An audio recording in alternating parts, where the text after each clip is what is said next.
રાજકોટ ભાજપમાં damage control, નારાજ પૂર્વ નગરસેવકોને મનાવવા સાંસદ રૂપાલા મેદાને, ટિકિટ કપાતા રોષે ભરાયેલા નેતાઓને શાંત પાડવા રૂપાલાની દોડધામ.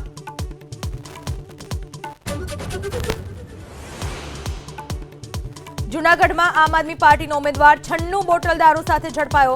નિલેશ માલમનીની એલસીબીએ કરી ધરપકડ. ઓસા ઘેડ બેઠક પરથી ઉમેદવાર છે નિલેશ માલમની.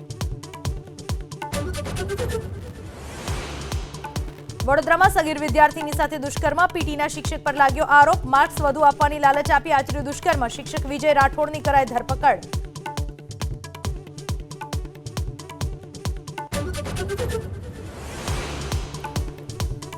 અમદાવાદના વાસણા બેરેજના 18 દરવાજા ₹9 કરોડના ખર્ચે બદલાશે. આગામી 60 દિવસ સાબરમતી નદી દેખાશે કોરી ધાકોર. નદી ખાલી હોવા કરવાની પ્રક્રિયા શરૂ કરાઈ.